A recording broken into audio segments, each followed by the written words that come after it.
TV Robo. Tonight on 8.5-bit, the rest of E3 with Nintendo, then ARMS and some virtual reality shenanigans.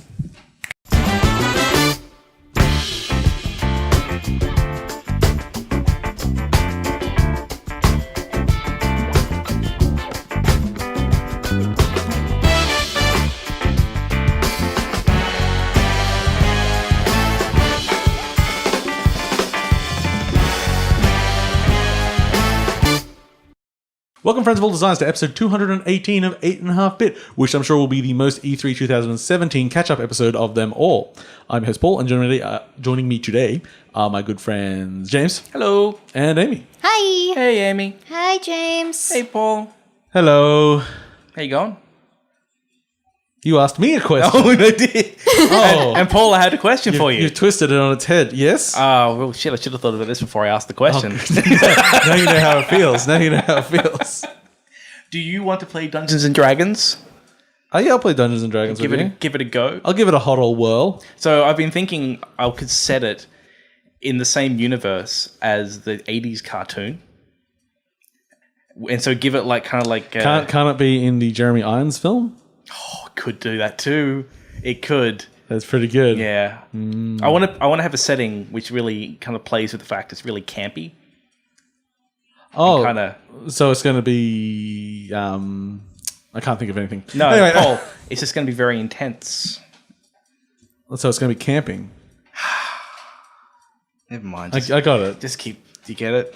It's camping. Yeah, Yeah, you camping You is get my scary. joke. Just move on. It's lake monsters. And friends, I have a question for you. Do you enjoy camping? No, No, it's too intense. I don't like it at all. You get my joke? She gets my joke. I do. You need to get to a good camping. You need to... They probably Yeah. do. hammocks. You need some relaxations. Or you could Yeah, just- camping just isn't relaxing. could It's just- outside where all the bad things are. Good things outside. Like what? Especially when there's big tents which block it all out. Can I bring my Switch? Well, yeah, it's camping. Oh, okay. I wouldn't recommend the Switch. It has about a 3-hour battery life. A PS Vita works quite well, Yeah. as does as a DS. No, a DS, because it doesn't have a shit battery like the 3DS. 3DS, you so suck. my old 3DS stands up pretty well. Yeah, you're a liar. I think I'm not. if you turn off the Wi-Fi. Yeah, as long as you turn the and Wi-Fi Street off. Pass. It works perfect. Don't use its standby at all. Its standby is awful. No, I've left it for over a week. That's nothing. That's I know, but still. not 6 months, is it? Yeah, well, it's good DS enough. was magical. Yeah. I don't understand. I swear. I think I told you. I pulled my DS out of like my old one that I had not pulled out of storage before I moved to this house. Yep. 2 years later, I pull it out and I just switched it on and I was like, yeah, here we go. And I had full battery. I was like, you retained it? It's good. Like admittedly, it wasn't on standby. Yeah. It was off, but still pretty good. Pretty good. Yeah. Okay. Still. So when we recorded the last episode, which was 2 weeks ago now, we recorded it before Nintendo had showing it. Before Nintendo won E3. If you were Like going they to usually announce do. winners, they pretty much won by most people's counting. By people's arbitrary standards, they won it for many. Yes. I've been following a lot of E3 stuff, posted commentary, and just how things are going. And it is, I found it strange. I wasn't actually interested in that much afterwards. A lot of it was just things that are very far away and very little discussion about how they're actually games. So at least I got to find out things later. So there's a few things I'm excited about now. Yes. But yeah, and if, I thought it was interesting. Things like Spider-Man. Spider-Man. Now, I didn't mind the demo because I just assumed a lot of stuff about the game. But then when people were responding to it, they were quite negative on the demo because it's a bunch of QuickTime events in a very highly scripted linear sequence. And they're right, it's a shit demo.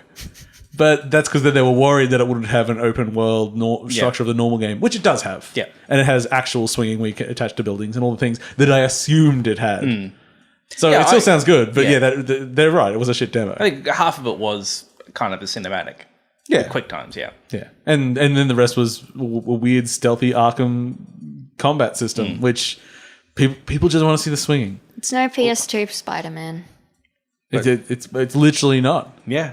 You're correct. The best kind of correct. Technically correct. The best kind. Yeah, anyway. So that was... Yeah. we'll talk about some other E3 stuff later, but let's talk about Nintendo now. That's actually quite cool. Yeah, the the instructions. inside of the Yeah. arms case. They've made use for the insides. But it doesn't of just the have one case. picture which just says, put away the motion controllers You and are- use your Pro Controller. Except the motion controls are actually very good. Says you. Yes. Says me. Says lots of people. Says the pro scene. Oh, do they? Yeah. There's a pro scene? Because the people that are competing in it currently, I guess Yeah. that's pro. But, I mean, we're going to talk about ARMS later. Yeah, we'll get to it. Yeah. Okay, so Nintendo E3. So they started off showing off Xenoblade Chronicles 2. It's still coming this year, which was kind of surprising to me. I was sure it would be delayed till at least quarter one next year, just because you don't get a big full RPG the first year of a console. Not 2, especially. 2? Well, adding it to Zelda. Oh, well, yeah. Yeah. I don't put Zelda as an RPG. It's an action fun I've game. spent over 110 hours in it. It's a big game. It is a lot It's there. great. Yeah. Xenoblade Chronicles 2 I quite liked. Yeah. The setup of it a little bit because I played Chronicles. Yeah. It was a bit different. You really only played most of the demo they showed. You only play one character. The girl you're with, she's literally your She's sword. your sword, yeah. So she just sort of stands behind you and buffs you. So I think you can eventually get different swords. Yes, yes. Different Different characters. girls. all they're not all girls. Okay. Yeah, but all the weapons you pick up are personified, which is kind of fun. And everyone has a wiggly bum. So as a third person better. game, you get to see a lot of wiggly bums. I do like wiggly butts. It's gender neutral on its focus of wiggly Good. bums. You can enjoy all types. I do not discriminate when it comes to gender and jiggly butts. Jiggly butts are good all round. Sometimes a bit flat too, Oh, yeah. but never triangular. Okay, so that was looking interesting, and I'd like to see more of it. I'll probably pick it up because I'm going to pick up freaking... Yeah, most because of the everything that Switch. comes out in this thing is going to keep buying. Okay, then they showed off the Kirby game, which is currently just called Kirby. Kirby. They will likely give it a subtitle. They normally do. It looks like a standard Kirby game. What more would you want? Well, exactly. I don't buy every Kirby game, but every few years ago, whatever they released last is going to be exactly what I want. And it generally is. I think was Squeak Squad or whatever was the last one I got, which was fun. Didn't you get Rainbow Paintbrush? Yes. Yeah. Rainbow Canvas. Yeah. So the Poochie one for 3DS, yeah. is that a completely separate title or is it the levels from from Yoshi? Yoshi? It's the levels from Yoshi. It's a Okay. port of the Wii U game with some extra content. Okay.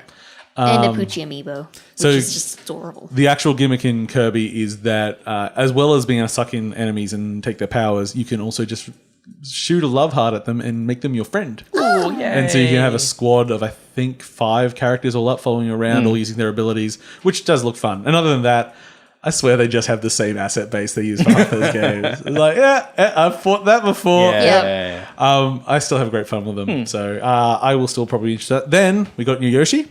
New Yoshi is not yarn this time, but it's all craft. Yeah, kind of like paper craft. Like cardboard worlds and everything. And its gimmick is that you can flip the world backwards and forwards. And I thought that wasn't particularly interesting because it's something I've seen in a while. And then I watched some playthrough of it.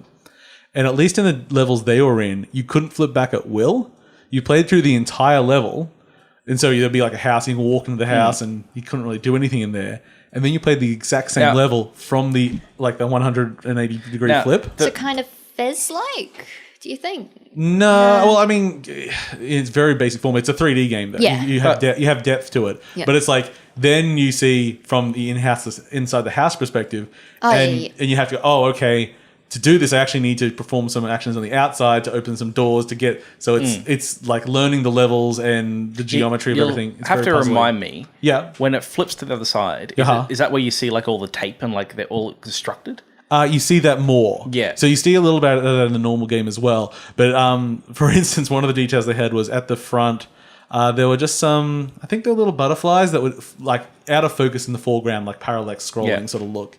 And then when the game flipped around, there's literally Shy Guys holding up butterflies on little sticks, and they're waving them in front of where the camera was originally. So really creative. Very cute. And I think that's where it's not really Fez-like because it's not playing with shifting perspective. Yeah, the It's perspective shift isn't. Yeah, it's about looking from behind. Yeah. I guess seeing behind the scenes a little bit. You can tell I remember a lot about this game. Well, I mean, Nintendo's like almost everyone else's conference was just a string of trailers, and most of the context, like all this, was stuff they had from the Treehouse afterwards, which is good. I love the Treehouse; it's a good strategy of doing it. But I do wish E3 would just do a little bit of like, hey, this is my game. We thought this would be a fun mechanic. Check out that mechanic. I'm really happy. Moving on. Like, I still think like I kind of like Ubisoft's the best conference because they had some personality and they had a couple of people crying.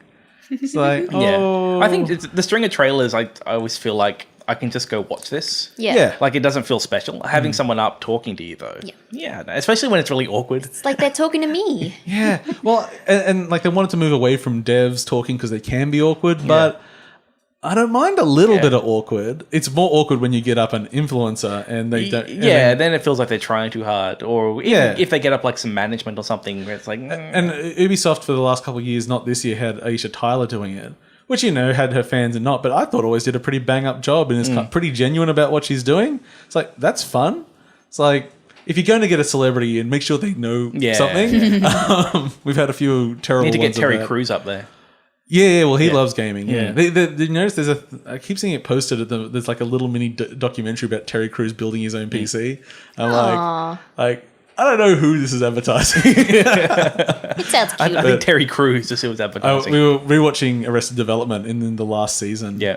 He's this like dickhead politician. I'm like, Terry Crews can't be a bad guy. This is not effective casting. He's good in Brooklyn Nine-Nine.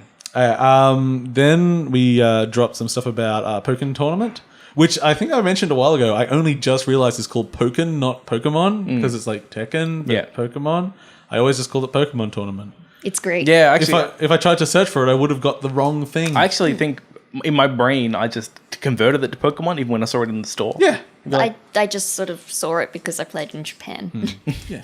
Well, it's on the Switch now. It's the exact same game. It's gonna be great. Although I think it has a couple More of characters which were like supposed to be on the Wii version and then didn't bother because fuck it. Yeah. Which is I wish there was some sort of olive leaf to like, hey, if you have this shit on the Wii U, have a discount. That would make me very happy because apparently they're talking about more Wii U titles coming. Yeah, and I won't rebuy everything, but there are certain things that I would go like, Bayonetta. Get me there again. Like do a portable Bayonetta. Playing it portable. Everything is better portable. you know, like I plug this thing into the dock all the time because that's how it charges. Never turn it on in the dock. I actually use it most of the time docked. Really? Yep. What a strange man you 'Cause are. I With wanna- a different opinion to me. A very different opinion to me. But not correct. Yeah, but then, so that wasn't particularly surprising about Pokken. The Pokemon company was up and they said, okay, we have an announcement, nothing to show, but we're currently working on a core Pokemon game for the Switch. Yeah. So the Switch is already selling very well and it will continue to sell very well because it will have a cool Pokemon game on it. Yeah. Yep. And people will finally have that dream of having a cool Pokemon game on a console. And I will buy it. Oh, it's going to sell an awful lot. Yep. Yeah.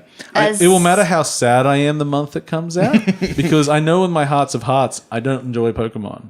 But sometimes Daddy needs to feel good. Yeah. He needs to buy something. I mean, I'll pick it up. I always do. I normally play them for 4 or 5 hours and I enjoy my 4 or 5 hours and then I realize it's the same game I've been playing since Pokemon Blue and I stop. Yeah. But this one I can put on the TV. Yeah. I just like it's a good little zone out game. Like you'll go around, grind a little bit, and then win everything. I zone out with sleep. Yeah, but you're or weird. Twin Peaks. Let's go back to Twin Peaks again this episode. I haven't seen it. You should start from the new season. I want to hear your impressions. Okay, Paul. Don't. This is just me being shenanigans. Okay. Don't do Make it. up your mind. You can start from the very beginning, Okay. but don't start from the new season. You will just be confused. Okay. And maybe a little bit sleepy. I'm always confused and sleepy. And hungry. I'm always hungry. Thirsty? Fish. And then... Yeah, I was actually thinking about the other night where I had drunk a lot and I just had to smash some Doritos. Oh, yeah. Oh my gosh. Yeah. That's about it. And then what is by some considered the biggest surprise next to Beyond Good and Evil 2 of the entire show, Metroid Prime 4. Which Oh. I'm pretty sure on the last episode I said that will never happen. I put it in the realm of like Half-Life 3. Yeah. Yeah. So, but hey, in your defense, it's just a title card at the moment. So It could fall apart. when that came on, and because they have it by the music started playing first, and Yeah. then the title came in, I heard the music, And there was space. and there was space. Yeah. I let out a little squee. A little... This is like me when I saw the pig person appear. In No, Beyond I Good. really Like, did. Like, I made a little squeaky noise. Aw. And then I excitedly had my phone. I tried to, like, roll over because I want to look at it a bit better because I was in bed when I was watching it. And I almost dropped it on my face. That's how excited I was. And it's nothing but a title card. But that was, like, it got me. Now, Game of E3. Yep. That title card. Well, it's not being made by Retro. Yep. Retro are doing something else. As I pointed out, almost no one from Metroid, the Prime series, is still at Retro anyway. Yeah. It's the same producer as the trilogy, however. But also, Nintendo hasn't exactly been being slack about the quality of its development currently. Oh, yeah. I would be Yeah. pretty confident that it will be a good game. Yeah, even with that Retro involved, they're not going to let something out they don't like. I'd actually like to see how they're going to push it any different. Yeah, it'll be interesting. But yeah, we don't know anything about it. And even though this wasn't in the conference, because Nintendo kept the conference exclusively about the Switch, which meant if they had anything big about 3DS, they just ignored it. And they just randomly announced it sometime in the next few hours. So the other big announcement was there's actually a second Metroid game coming out. It's coming out this year. It's Metroid Samus Return, which is Yet another Metroid Prime and Metroid remake. It is yet another Yet another Metroid 2 remake. It's not... so whilst another Metroid 2 remake came out last year and was shut down by Nintendo being a fan remake, that was a very good game, and it was a remake of it, like pretty faithful, but with more Super Nintendo graphics instead of the Game Boy graphics that originally was. This is it's a total remake in that it actually has other mechanics and it has some design changes. And it's it's the team that did the bad Castlevania Mirrors of Fate 3DS game, which a lot of people then held against it. But then, you know what? They've learned. Oh, that doesn't matter, mate. They also made Scrapland. Oh, I didn't realize it was the same developer. Oh, I okay. went, as the world's only fan of Scrapland, had that song. very excited. Had that good song. I don't remember the good song. I just remember my robot friends in their Fifth Element style world, and they're very strangely like too wholesome style characters. Yeah. If you've never seen American McGee's Scrapland, feel fine because most of the world hasn't. Hardly anyone has. Yeah, I haven't. really cool style though. Yeah, and whilst it's called American McGee's Scrapland, he had nothing to do with it. But that was when his name was hot, and he's like, I'll help you guys get released. Okay, so changing Samus Returns, it's 3D graphics, 2D gameplay. They've added like a counter system, so if something comes up and attacks you, you can do like a melee counter and then get a hit in on them. Yeah. So it sort of keeps it a bit more actiony. From people that played it, they said it feels really responsive and really good. So I that would guess be I have to keep my 3DS. Plus, other than another Metroid 2 remake, I've actually never played Metroid 2. So even though it's a remake, it's like, because I was kind of disappointed it was a remake, not a totally new one, but it's like, I actually haven't played it. Yeah. So. Yeah. And most people haven't because it was the Game Boy title. I haven't played Metroid full stop, so... Whatever. A Metroid. You have never loaded up a single Metroid. Nope. You should get Metroid Prime 4 when it comes out. I expect it'll be That's good. the plan. Yeah. You should also probably play, what do you reckon, Super? Yeah, Super's Or maybe, good. what about Zero Mission? I think Super's like more your traditional Metroid, whereas like you got your Metroidvania, like where that comes from. Fusion is a bit more linear, but I kind of preferred that. I think I was thinking of Fusion. Is there a game called Zero Mission? No, I think this is Fusion. Yeah, I was just thinking of Fusion. Why did I think it was Zero Mission? Yeah, because I'm nuts. there might be another Zero Mission. And there's a really, really bad one made by Team Ninja, which is Other M. Other which was that was the Wii one? yeah. And whilst it's not awful, like it's still an okay game. It's partly weirdly creepy. Oh yeah, it's Like this very powerful bounty hunter that saved the universe and everything. Basically, she has all of her equipment. They don't take it off you.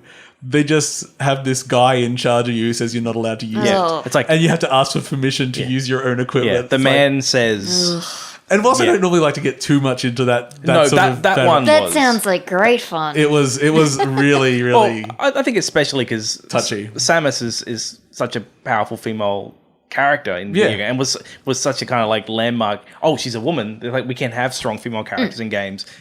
to turn around and make it subservient.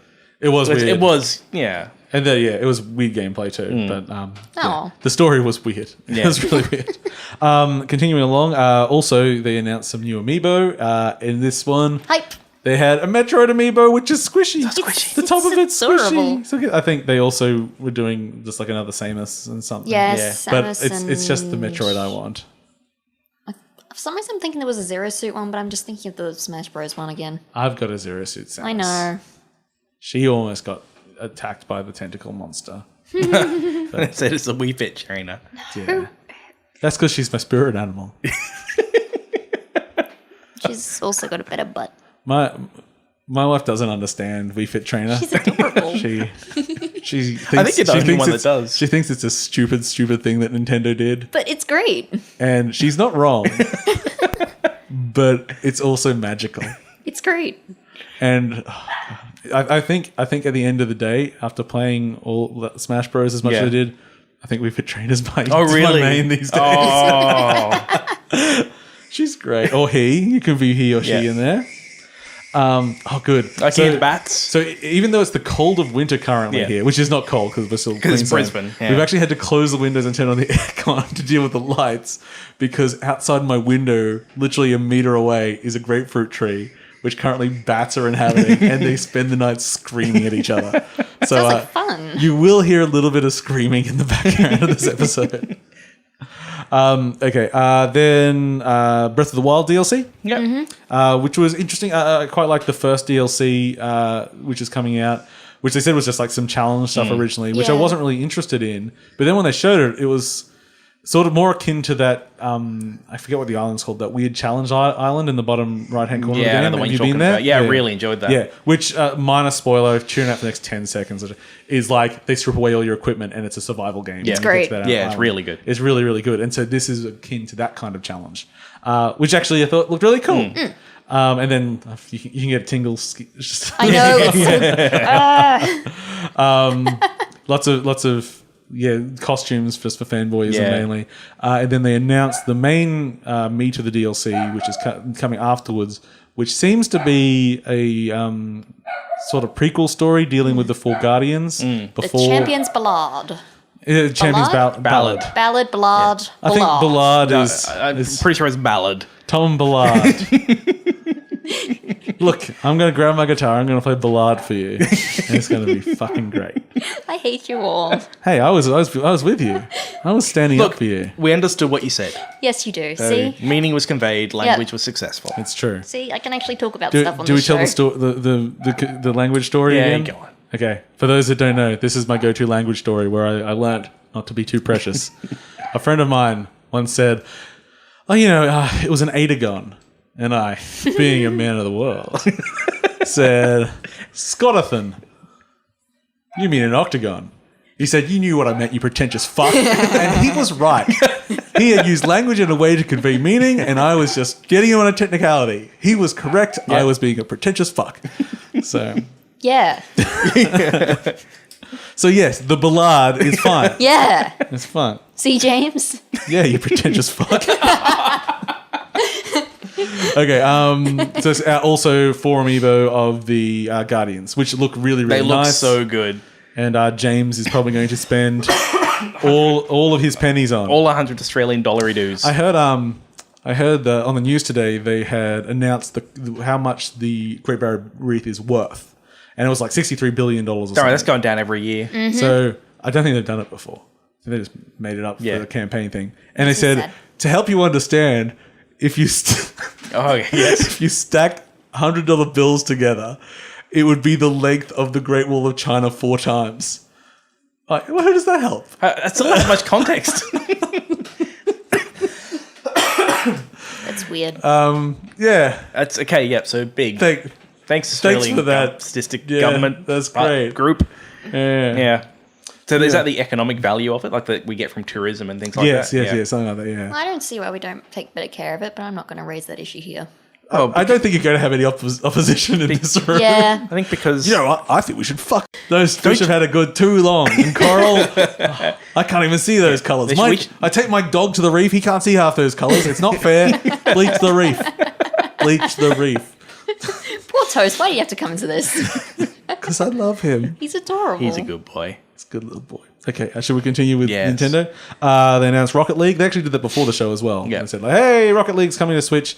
And then there were strange stories. Like, there was an article out how Mario Kart Switch really really showed how Rocket League could work on the Switch. It's like, oh, it really inspired it. It's like, what, the fact that it's sold? I mean, like, it's a platform that you haven't put it on yet, and you like to put it on everything. And it sells on everything. Yeah, so isn't that the real inspiration? The fact that you like your successful product? I mean, it's good. Anyway, so that's good. Actually, I don't remember its crossplay status. I think it does crossplay. Yeah. I think there was some crossplay shenanigans recently in another, something to do with something else. Minecraft. It's Minecraft, yeah. Yeah, Minecraft, which is everything except Sony. Except Sony, yeah. Which is... Why is Minecraft the top seller on Switch? Because people love Minecraft. But Because it's Minecraft. but it's just the top seller. Because it's Minecraft. You can just buy a Minecraft. If you're feeling a bit sad today, go buy some Minecraft. No, I'll go play some Minecraft on my PC. You can't take that with you. Yeah. And you can take it with your phone, but I mean, the interface Not is the good. same. So I'm looking forward to this, the culture war between Minecraft, like official and I think we spoke of the C++ Java Minecraft and the Java Minecraft. yeah. Like there will be a huge culture war. It probably is, and I'm just not paying attention. Or they have a creators club. I wonder if we could find the Java versus C++ version war in Rule 34. Oh, Oh my gosh. yes. I'm sure you can. Give me a Can now. second. Put it up. Yeah. It's like, oh, I just crashed. My memory leaks are so hard. Oh, I got a pointer for you do reference, baby. I hate Java. It's the blast. And my garbage collector's gonna Be inefficient and not work half the time. I got better over the years, but when I used it was really, it's really fine. bad. It was really, really bad. It's fine. Everything leaked memory all the time. I was like, why can't I deal with this myself? They're like, it does it automatically. It doesn't! Crashed again. Okay, sorry. So we're done? No. We are not near. So before we hit the... I was talking about that conversation just yeah, then, yeah, but yeah. yes. Oh, I can keep going. we're freaking done on that. Yeah. I'll go play with Toast then. He's nice. He's a good boy. Before we do the last bit, Yep. they also announced Mario and Luigi Superstar Saga plus Bowser's Minions. So it's just the GBA game. That was what Superstar Saga was on, wasn't it? Yeah, sounds about right. Yeah, the GBA game being ported to 3DS with a little bit of additional content. Hey, it was a really good game. Yeah. And it's still gonna look just as good. Also, a game called Sushi Striker. Oh, what's this one? I missed that one. You gotta run a sushi restaurant and make sushi. God, Cheryl's gonna play the crap out It's of like an that. efficiency puzzle game thing. It's got sushi in it. It's cute. Yeah. Okay, You know, so were you going to say something about Mario and Luigi? Yeah, I was just going to say I haven't played a Mario RPG since I think it was the second DS installment. It's just, it had a caterpillar enemy that no matter how long I battled it for, it just would not die. So I don't know what I was Maybe missing you had on to that. hug it. Maybe it was like Undertale. But there was no hug button. You literally had to close the 3DS and hug it. It's like It like was trace DS. memory. It's just a DS though. Deep dig. Just a DS. Yeah. What? It closed. Yeah, but you can't hug it. Yeah, you can. Okay. Yeah. There were games in the DS where you had to close the clamshell to proceed. I don't remember any of them. I just said it. Trace memory. Oh, I didn't play that. Yeah, it was real frustrating because Yeah. there was a puzzle in the game, and there's a stamp on the top screen and paper Oh, on the bottom screen, and you and for fucking half an hour, I'm like, nothing That's- responds. All Yeah. I can do is leave the screen and come back. I'm like, close it, open it up, and the puzzle solved. That's great. You And you know what? That's bastards. probably how the vast majority of people solve that puzzle. such a stupid thing. Hello, fruit bats. Hello, Batty friends. Batty. Okay, so then we hit the big game, which was at first I thought was Monster Hunter, because we're going through a field of grass, and then we start going up a pretty realistic looking dinosaur. You go, okay, what's this? I guess could be Monster Hunter, could be. Then the dinosaur's wearing a hat. He's wearing Mario's hat, and Oh, yeah. that starts us to the most amazing gameplay reveal I can recall of any game at E3 ever. And it has the world on fire, and it's amazing because in Super Mario Odyssey, you can throw your hat at anything not wearing a hat. Including a bollard. Yes, including Not inanimate a object. bollard. I hate you. I Too couldn't- I bad you couldn't can't hear throw the difference. hat at you. You could. No. You had to knock your hat off. Well, first. then you just claim my hat. And Yeah, but you're wearing a hat. When you throw the cap at one of these things, you capture it. And you take control of it, and then you play the game as that item with a hat and a mustache. Mm-hmm. Which, considering the surreal nature of the worlds in Super Mario Odyssey, adds to just hilarity on its own. A dinosaur, be a frog, be a taxi, be a bullet bill. Be a squid, be a kid. Yeah.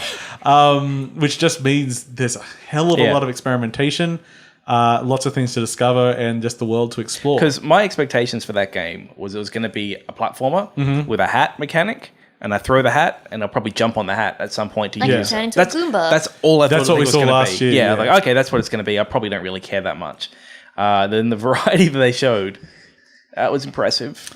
It's a really fucking cool looking game, and every single person I've had that's played it was blown away by how it played. It's smooth, it works, it's fun to explore. Now the actual game structure is a little bit different to what I was expecting, because they announced it as a sequel to Mario 64 and Sunshine in that sort of vein, but it's much more of a game where they give you a small sandbox playground and you just explore it and you find it. So instead of stars or shines, now they have moons you're collecting. And instead of like getting one and then you leave the level and come back and do another challenge, you just wander the level and find as many moons as you goddamn well want. Which is good. It keeps the gameplay flowing. It means you can put things together. You don't have to. There's nothing arbitrarily stopping you from progressing all the time. Yeah. And there'll be minor things like you might jump into a crate and there's a moon in it. Hooray! Then there might be an actual challenge that you do, and that gives you a bunch of moons. Yeah. So and then the moons are used as fuel to power your little ship, and that's what you use to get to different and worlds. then you move to different ones. Yeah. It seems really, really dense in content, which is great. I don't know how many levels there will be.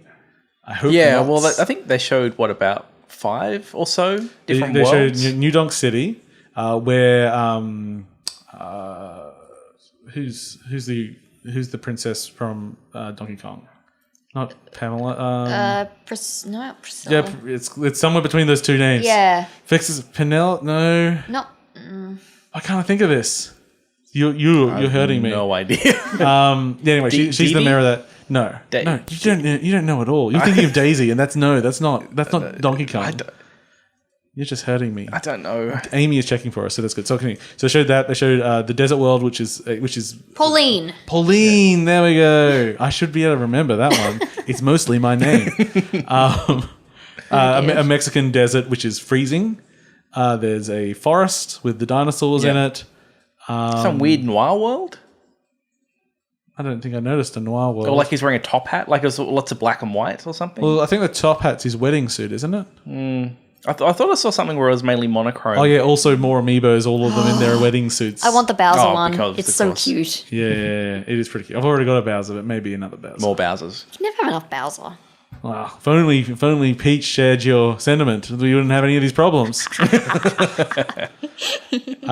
So basically, that game just looks incredible. Yeah. And you just look at Nintendo now. It's like this month ARMS, which we'll talk about soon. Yeah. Which we're both enjoying at least. Next month Splatoon, then Rabbids, and then is it even the next month after that? Is it Mario the following month? Mario's in November. I know they're doing a good job, like month by month, having something. Yeah, it's come Christmas. The lineup for this thing is going to be nuts. Yeah, it's like a huge bit, and they totally ignored everything that wasn't first party in E3. Yeah. Did you notice? Normally they've got like the indie roundup. They said, don't fucking bother. Yeah. I'm sure they'll just do another direct for that another time. And there's still stuff coming out every week for that. I mean, I've been playing through Shantae on here, and I think You've got strong opinions about Are that? you I do. hate playing it? oh, I can't. It's like a hate fuck game. Yeah. I'll talk about that later as well. But yeah, stuff coming out every week for it. Its first party is the strongest Nintendo's been in decades. Yeah. Well, you think that the normal Nintendo MO of release a game every 6 months. It's not quite that, but yeah. it is. Normally, there's the pretty ones long, you care about every 6 months. If Where you're lucky, this yeah. one, every month so far, there has been something I've given a shit about. Yeah. And that's going to keep happening. Yeah, they are doing real good, and they're selling well because of it. And it's you look at the comparison between that and the PS4 Pro and the Xbox One X, and they're not expecting large sales on that end. That's for an enthusiast market. We just go like, the enthusiast market is much smaller than the people that like a functional gimmick. It's like gimmicks aren't. I always hate when people think gimmicks a bad word. Gimmicks are great. I love gimmicks, but not when they're shit. And good gimmicks are fantastic. Well, I think that the portability of this thing is. I never even called it a gimmick because it's just really handy. Like I had 2 other Joy-Cons. I threw them in my bag with this, and I took this to work. And my workmate said, "Hey, you want to look at ARMS?" And we played ARMS on our desk for 10 minutes at lunch. Yeah, and it was a big enough screen that it worked, and we had a great time. Yeah, I've done the same with Mario Kart at work. I had a picnic with Mario Kart. It was great. Yeah, Invite the other friend. What did you eat? Chips. What kind of chips? Hot chips. They were great. Hot chips. You can't have normal chips in a picnic. I mean, there could be a side, but it's not, you just got to get enough chips to just cover one person's body, and then you just eat them as fast as you can. Hot chips and vanilla Coke. Vanilla Coke. That sounds so sweet. It's delicious. You looking forward to Coke No Sugar? No. Coke Zero's dead. Yeah, that's the weirdest branding. Yeah. People are weird. I like Coke Zero. I know you don't really like Coke Zero. I think Coke Zero, kind of like Pepsi Max, is like a huge brand in Australia, but every other market is like, these labels are stupid. Yeah. Like overseas, I think Zero is like, they're like, why would I want poison? So for the overseas market, No Sugar is a good label. I'm like, but like, what about Coke Life or whatever? Oh, that one's dead. Yeah, but that one's gone. Isn't that exactly the same as No Sugar? What about Crystal Coke? No, the Life one's using a different kind of sugar. That was like the stevia stuff. No, like it's sugar. Oh, okay. Like it's just using a different kind of sugar. Okay. So because depending what country you are, the type of sugar they use in Coke and Pepsi and all that stuff varies. So sometimes it's like corn syrup, and sometimes it's actual sugar, and sometimes it's just like they just get the cutest kids they can and just squeeze them until the sweetness comes out. And then you get Coke Zero. Yeah. Okay. Or sometimes diabetic's urine. Yeah. That's what they use in I don't know, Canada. I know. I originally was going to say like a bunch of poor countries jumped in my mind. I was like, no, I don't want to make that comment. I don't want to be like that. It was just supposed to be a random country. Like Norway. Yeah. Well, Norway, they love piss anyway. So frankly, you can't stop them drinking. Oh, dear. There we go. Norwegians. Yeah. Anyway. More like Snorway, am I right? Oh, I really, really like Norway. I've never been there. A lot of my really good friends are Norwegian. They're pretty cool countries. I tried to learn Norwegian so I could get laid, and neither did I learn it, nor did I get laid. Ha. Okay, so that wrapped up Nintendo, basically. Okay. What do we want to do? Do we want to do other E3 stuff? Do we want to do a little bit of other news stuff, or should we talk about a game? We've been talking about ARMS a bit. Yeah, we probably don't have a huge conversation because we have spoken quite a bit out of it. I think we talk a little bit of ARMS. So, like, we both picked it up. Yes. You haven't picked it up. No, have you, Amy? just not really a big fan of it. I got some yellow Joy-Cons. You got the yellow Joy-Cons. Oh, they come off so easy. I picked it up thinking, because it's a fighting game, I would probably play it for a day or two. Good punching. I'd play it for a day or two and then stop. You should have seen Conan try to punch with it. He was like going like... That's not how you punch with those things. Yeah, they weren't registering as punches because you can't punch. So I don't use these things. I use the classic controller, or if it's portable in there. I've been surprised at how much I enjoy it. It's you continue on something later. So, because I don't really get into fighting games. Probably the closest I get into a fighting game is maybe Soul Calibur. And Soul Calibur is because I can basically mash it and be reasonably successful when playing other people who are competent. But the soul reaches on. It does. The soul still burns. The soul still burns. It's been a while. Sorry. Hang on. Are the lights in that one yellow? I don't know. The other one's not. I thought I saw that. It was like, they're yellow. I think that's the normal color. Oh, no, it's green. It's the same, yeah. I think just because you're comparing it to the other color, it might look a bit more yellow. It's a sort of greeny yellow to start with on that. For some reason, I thought it was blue for some reason. Yeah, I think according to Nintendo, this color is snot. That's not right. I made it up. But it does look like it. Now that I say it, you can't not think of it. No, it'd be pretty sick. Yeah. Oh.